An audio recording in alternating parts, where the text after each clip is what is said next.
കർമ്മമണ്ഡലങ്ങളിൽ 100 വർഷം പൂർത്തിയാക്കിയ പൊതുപ്രവർത്തകനും രാഷ്ട്രീയ ആചാര്യനുമായ സക്കറിയാസ് തുടിപ്പാറയ്ക്ക് ജന്മനാടാദരം നൽകി. അരുവിത്തറ ഫൊറോന ദേവാലയ ഹാളിൽ നടന്ന ജന്മദിനാഘോഷങ്ങൾ പാലാ രൂപത അധ്യക്ഷന്മാർ ജോസഫ് കല്ലറങ്ങാട്ട് ഉദ്ഘാടനം ചെയ്തു.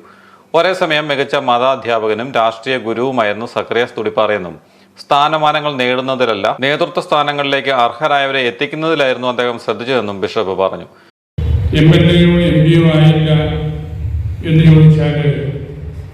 പലരെയും ആ സ്ഥാനത്തേക്ക് കൊണ്ടുവരാനായിട്ട് ആരെങ്കിലും വലിയ സാക്രിഫൈസ് എടുത്തേ പറ്റൂ. യഹൂദന്മാരുടെ ആരാധനക്രമത്തിൽ പാപമോചനം നേടാനുള്ള വഴി അവർ കണ്ടെത്തിയിരിക്കുന്നത് 2 കുഞ്ഞാടുകളെ ഒരേ സമയത്ത് ബലിപീഠത്തിൻ്റെ അരികിൽ കൊണ്ടുവരിക എന്നതാണ്. സക്കറിയാസ് തുടിപ്പാറയെ പൊന്നാട അണിയിച്ച ബിഷപ്പ് കല്ലറങ്ങാട്ട് കേക്ക് മുറിക്കുന്നതിനും നേതൃത്വം നൽകി.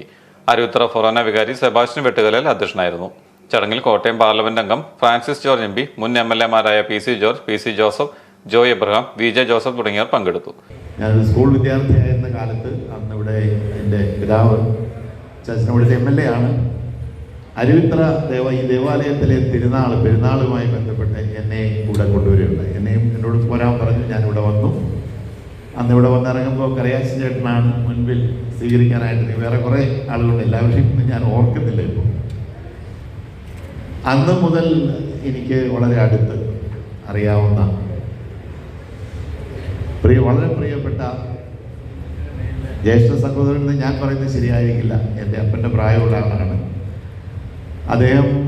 ഞങ്ങളുടെ കുടുംബവുമായി ഏറെ ബന്ധം പുലർത്തിയിരുന്ന വളരെ പ്രിയപ്പെട്ട ഒരു സഹോദരനാണ്. കർഷക നേതാവ് കൂടിയായ സക്കറിയാസ് തുടിപ്പാറയ്ക്ക് 100ാം പിറന്നാൾ ആശംസകളുമായി PJ ജോസഫ് MLA-യും മാണി സി കാപ്പൻ MLA-യും ഈരാറ്റുപേട്ടയിലെത്തി ആശംസകൾ അർപ്പിച്ചു.